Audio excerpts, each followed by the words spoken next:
and the Inspector General said that he will deploy and ask some very senior officers to protect the intending participation of the End Bad Governance protest later for the 1st to the 10th of August 2024. And in that letter, the Inspector General is asking them to cooperate with the Nigerian police force in response to the letter that was communicated by the lawyer to the Nigerian police. And of course, we're getting more reactions. I'm being joined now by Mr. Sowunmi, who is a member of the PDP. Thank you so much indeed for your time tonight. Thank you, Seun. How are you? Will you be? I'm good. Will you be on the street too for the protest? It depends. It really depends. It depends. It depends. My mood, how I see the plans going, the language, the potential. Let me put it this way to you. So really, the opposition, your party is not behind the planning. Seun, it is irresponsible for anybody to take what he has not invested in, and it is criminally painful to have government people and supporters of the ruling party look for who to blame but themselves for this. It's even worse to imagine that a nation of 200 million people, Nigerians, young people, don't have a mind of their own.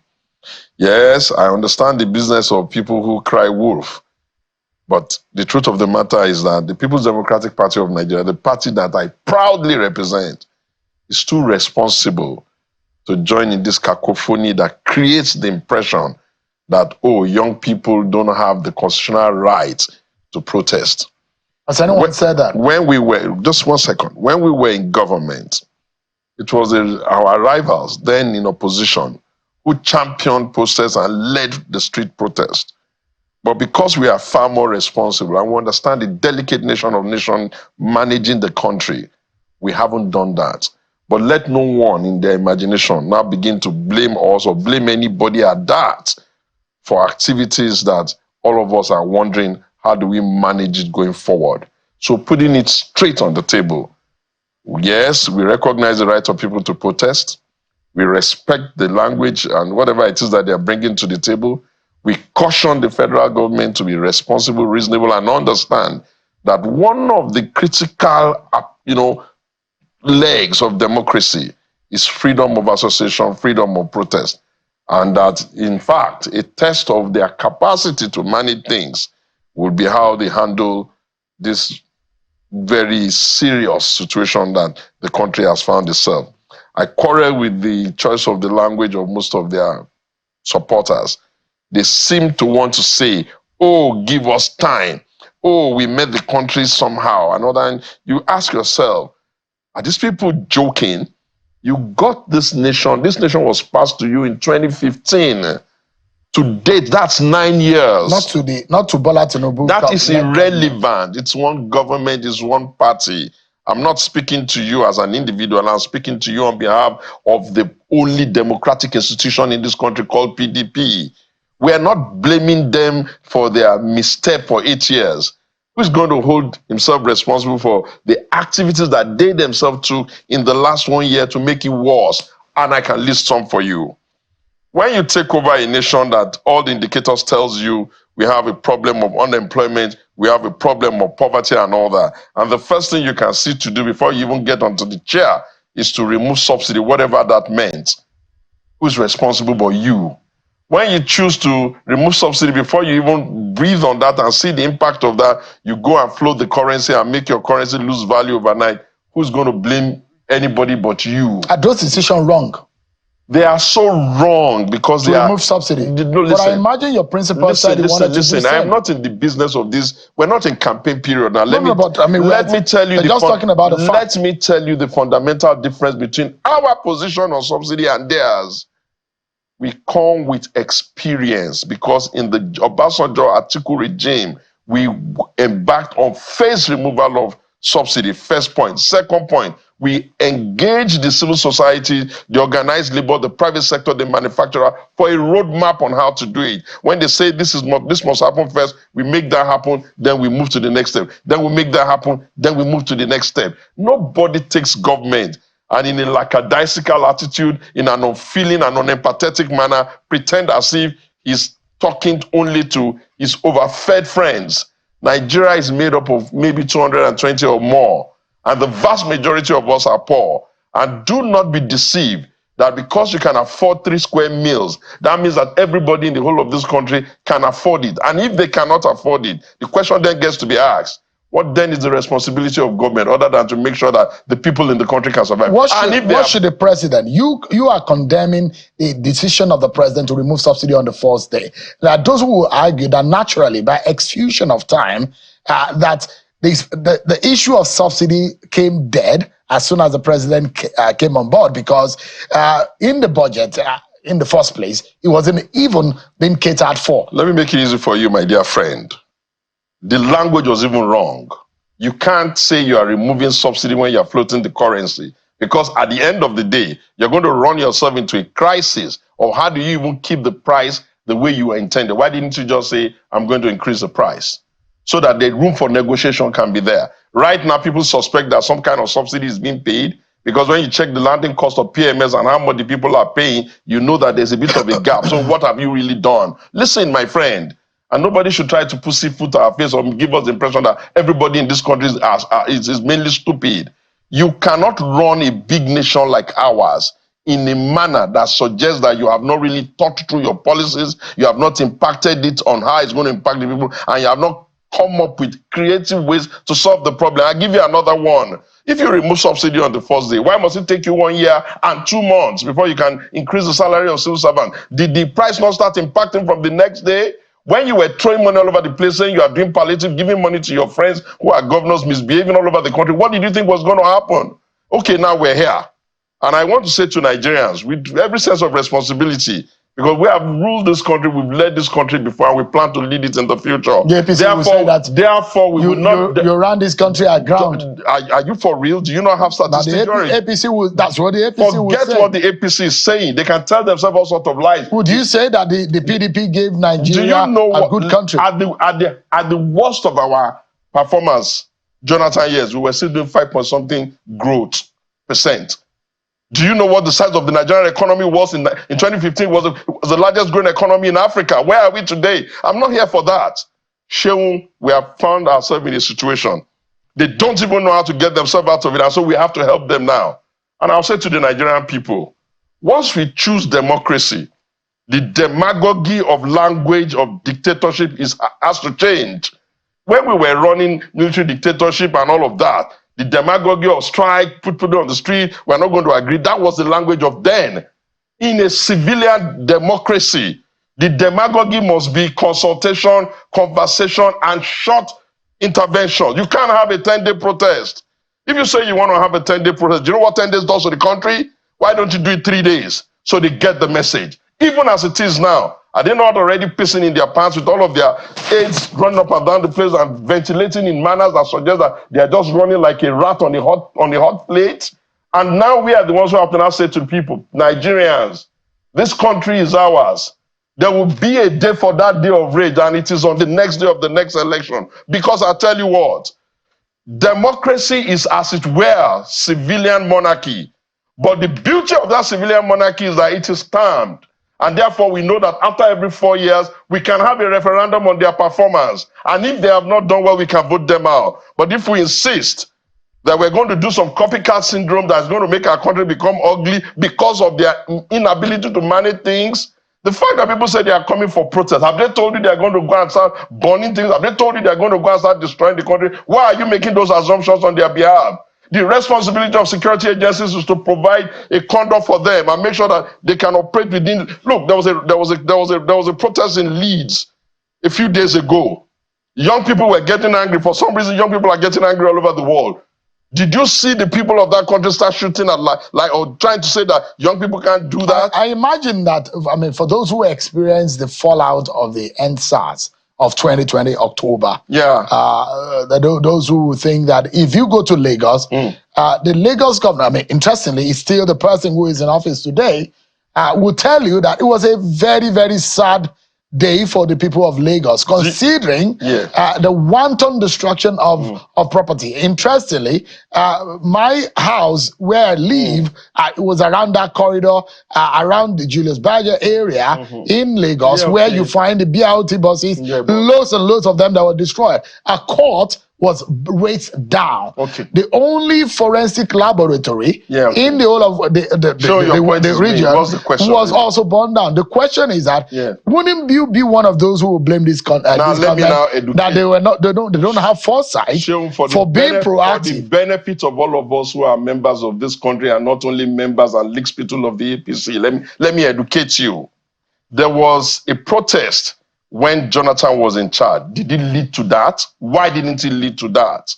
Why was it the protest that the APC managed that took place underneath the APC same regime? So there's nothing to fear. The point I'm making is that even that NSAS process was a mismanagement of their capability. How are we able to manage all of them, including all of their leaders, the Tunde Bakaris of this world, the Buharis of this world, the Bola Tinubu, when they were ventilating protests? Why were we able to manage them?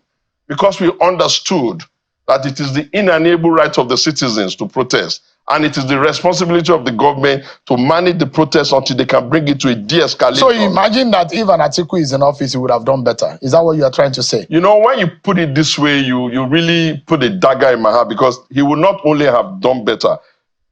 Ashadu Bola Ahmed Tinubu came to that office with limited experience on managing the infrastructure called the Federal Republic of Nigeria. The best of his experience was just sitting down in Lagos and running Lagos. Lagos is not Nigeria. You can't compare that to somebody who has been vice president of the country, sitting with Obasanjo, running the country together with him, learning the ropes there and understanding that even from the forming of government, you balance things. Shehu, I will not have anybody suggest that the PDP is responsible for it. We are not. We're not the ones calling people to protest. We're not the ones instigating anybody. We're not the ones fingering anybody. All we are saying to them is that, gentlemen in charge of the country today, the language to speak to young people when they are angry is a lot of begging, a lot of empathy, a lot of conciliatory conversation. You don't bully them. All right, Mr. Segun, some more people are talking about the planned protest. One of them is the governorship candidate of the Labour Party in Edo State. That's Mr. Akpata, who is a former president of the NBA. Let me show you a portion of what he said in his statement earlier today. And Mr. Akpata is asking, apart from what he has advised the federal government, he had advised the protesters, he had advised security agencies, and this is how he concluded his thought. And part of his conclusion, he said, as we navigate these challenging times, let us remember that the strength of our democracy lies in our ability to peacefully express dissent, engage in constructive dialogue, and work collectively towards the betterment of our nation. The right to protest is not merely a constitutional provision, it is a vital mechanism for citizens to participate actively in the governance of their country. Those are some of the thoughts of Mr. Olumide Akpata, the Edo State Labour Party governorship candidate. Let me get back to Mr.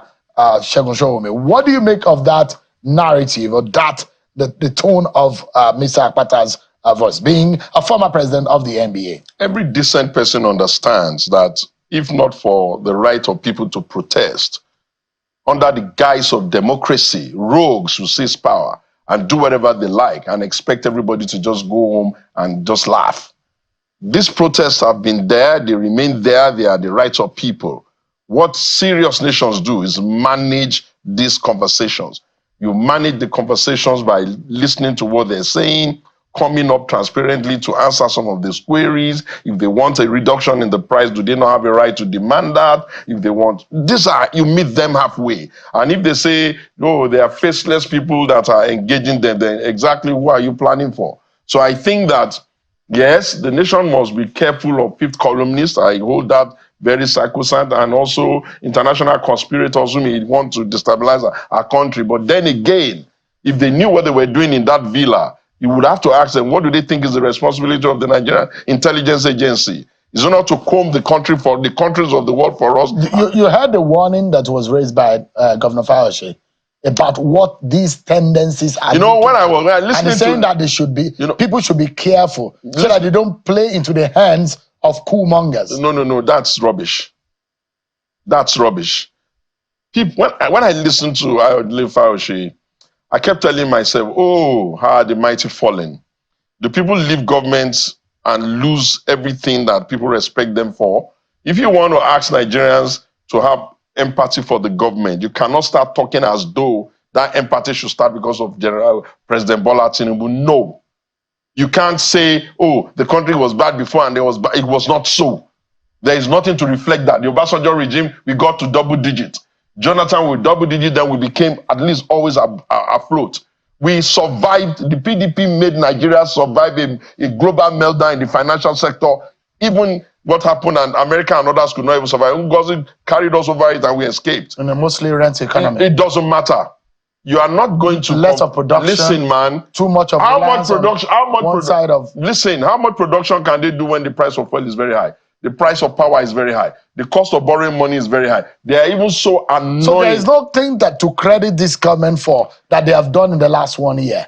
Is it that bad? I have tried to understand their policy direction, but I am lost because of the characters that typifies who this government is. Imagine a Nigeria where the children, the biological children of the president are issuing orders to Nigerians because of a protest. When did we get to that level? Even in the worst days of General Sani Abacha, that people like to say, never was a time where students saying, you can't do this, you can't do this, you can't do that. As how? In what capacity? Under what guise? We're not going to surrender Nigeria to one party that is not doing well. They can stay there. So you're saying that this government is not doing well? If they were doing well, why are the people upset? Do you know what's going on in the country? But the government has said, look, give us some time. 1 year is not enough. So that's where my problem with them is. When they came in 2015, they didn't say, oh, Jonathan government. They said 16 years. Can you excuse Bola Tinubu and his administration from whatever activity or performance of the Buhari government? Let's look at what has happened in the last over 1 year since Bola Tinubu got into office. Would you say that the Bola Tinubu-led government is doing the wrong thing in the last 1 year? You know, the thing about governments is that they have a 4-year tenure and it's 1 year and 2 months gone. So that's more than a quarter of the tenure gone. The things that they have even caused by themselves, the crisis they've caused by themselves, the firmness that they could have put on the table that they have excused, I'll give you one, Rivers. What kind of national leader would tolerate the kind of nonsense that Nyesom Wike, as the FCT minister, is doing in Rivers? Who will tolerate that? I can tell you why Atiku will not tolerate it.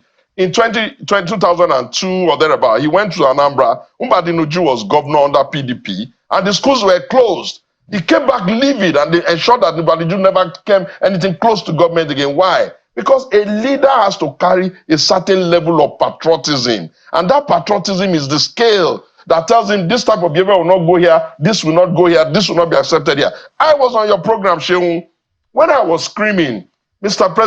President, you are making more money and giving more money to the states. You have not told them what to do with it. And you are watching these guys do that. And what has happened? It has impacted the dollar. Is this his fault to have made more money available to the state? It is his fault to the extent that he pretends as if he does not know the country he's leading. This is an environment where officers are generally very corrupt. We need to he shouldn't have taken one whole year. We need to get our country working. If the Tinubu government, according to you, in your own assessment, is not doing the right thing, how do we, on a final note, how do we get on the right track? I think the president, first of all, if I were him, first of all, constitute a council of states where all former leaders come and they come and solve the problem that all of them caused. Thereafter, I'll then say, okay, this is where we are. Rejig that cabinet. When you wanted to put a minister for youth affairs, did you not understand the country you are coming to lead? Do you not know what it will be required for the person to have boots on ground? If you had made Dayo Israel the minister of youth affairs, perhaps he would have had more boots on ground with young people. You can't just be running anyhow and expecting us to be clapping for you. You are a mess. We are totally out of time. Oh, okay. Segun Sowunmi or Otumba Segun Sowunmi. I was wondering when you de-shift me. All right. We rarely use titles on the media, but thank you so You much. can use title for me. My name is Otunba Segun Sowunmi. Thank you so much, Mr. Sowunmi, for your time tonight. I appreciate it. Ogbeni Sowunmi, be careful.